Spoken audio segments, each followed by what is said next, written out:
கோவையில் நேற்று முன்தினம் சூறாவளி காற்றுடன் பெய்த கனமழையால் பல்வேறு இடங்களில் வாழை மரங்கள் சாய்ந்தன.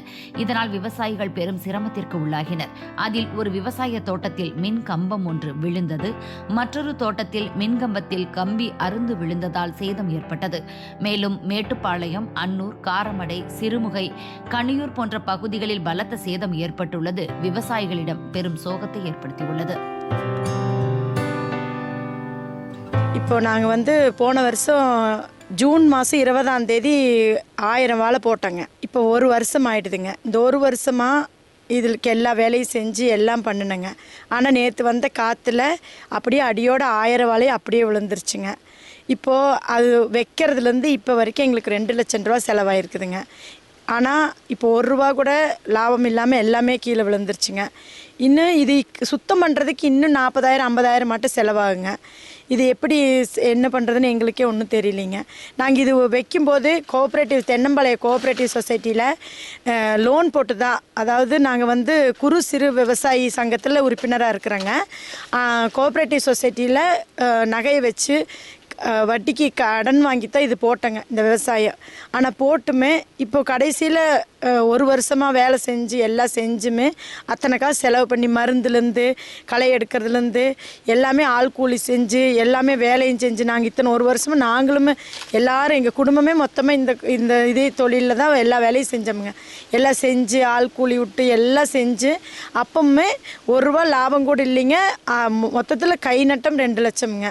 இப்படி போச்சுன்னா என்ன பண்ணுறதுன்னு தெரியல. எங்களுக்கு கவர்மெண்ட்டு தான் ஏதோ ஒன்று பார்த்து எங்களுக்கு இதுக்கு நஷ்டீடு கொடுக்கணுங்க.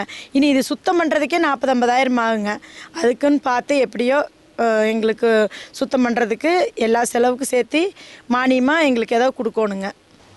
நான் கடந்த 10 மாதத்துக்கு முன்னாடி வாழை சாகுபடி செய்தேன்.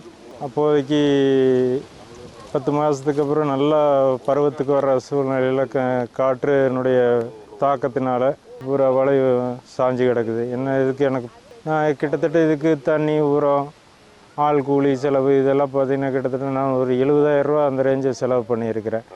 நான் குறைஞ்சது ஒரு ₹2 லட்ச ரூபா 2,25 லட்ச ரூபா வரும்னு எதிர்பார்த்துட்டு இருக்கிற காலகட்டத்தில் இப்படி சுத்தமாக அடியோடைய எங்களுக்கு நஷ்டமாகி போச்சு. இதனால் பெரும் மன உளைச்சல் இருக்கிற அரசாங்கம் பார்த்து இதுக்கு தேவையான நிதி உதவி கொடுத்து உதவுமாறு கேட்டுக்கிறோம். இப்போ கிட்டத்தட்ட ஒரு 500 வாழையில் கிட்டத்தட்ட எல்லாமே முடிஞ்சதுங்க. ஒரு 450 வாழையில் முடிஞ்சது, ஒரு 50 வாழை நிற்கிது. அதுவுமே இப்போ சின்ன சின்ன காற்றுக்கு உறிஞ்சிட்டே தான் இருக்குது மறுபடியும். இப்போ பசங்க படிப்பு செலவுக்கெல்லாம் இதை நம்பித்தான் 12வது படித்து முடிச்சுட்டானுங்க. இனி காலேஜுங்க இந்த வருஷம். சரி, இதுலேருந்து ஏதோ ஒரு வருமானத்தை எடுத்து அவனை காலேஜ் சேர்த்துலாம் அப்படிங்கிறக்காகத்தான் நாங்கள் இதே வச்சோமுங்க. போன வருஷமே 6வது மாதம் 20ஆம் தேதி வச்சதுங்க. இப்போ ஒரு வருஷம் 11 மாதம் ஆயிடுதுங்க. கடைசியில் எல்லாம் இன்னொரு 10 நாள் தான் இருக்குங்க வெட்டுக்கு வர்றதுக்கு. அதுக்குள்ளார இப்படி இயற்கை இது உளுந்துடுதுங்க. விவசாயிகளோட கஷ்டங்களை எல்லாரும் நல்லா தெரிஞ்சுக்கணுங்க. ஏன்னா ஒரு பயிர் வைக்கிறதுலேருந்து அது பெருசாகிற வரைக்கும் அதுக்கு என்ன மருந்து வேணும், எப்படி செய்யணும். ஒரு களை இருந்தால் சத்த பூரா களை இழுத்துரு. அதனால் களையை பூரா அகற்றணும். அந்த தேதிக்கு எல்லாம் பார்த்து செஞ்சுதுங்க. எல்லாம் பார்த்து செஞ்சு தான் இவ்வளோ தூரத்தில் இப்படி காற்று இப்படி ஆயிடுதுங்க. ஆனால் ஒரு வாழை வச்சோம்னா அது தண்டு ஊறிக்குதா இல்லையா, ஏன்னா தண்டு ஊறினா தான் காய் ஊறுமுங்க. அப்போ அந்த தண்டு ஊறிக்குதா இல்லையா, அதுக்கு என்ன மருந்து வைக்கணும், என்ன ஏதுன்னு பார்த்து அந்தந்த காலகட்டத்துக்கு அந்தந்த மருந்து வச்சா தான் ஒரு விவசாயத்தை எடுக்க முடியுமுங்க. ஆனால் எல்லாம் திரண்டு எல்லாம் வச்சு ஒரு வருஷமாக எல்லாமே வச்சு எல்லாம் விவசாயம் பார்த்து எல்லாம் பண்ணி கடைசி நேரத்தில் இப்படி பண்ணது ரொம்ப மனசுக்கு வருத்தமாக இருக்குதுங்க. இதையெல்லாம் மனசில் வச்சுட்டு, விவசாயிகளை மனசில் வச்சுட்டு கவர்மெண்ட்டு தான் எங்களுக்கு ஏதாவது ஒரு உதவி செய்யணுங்க.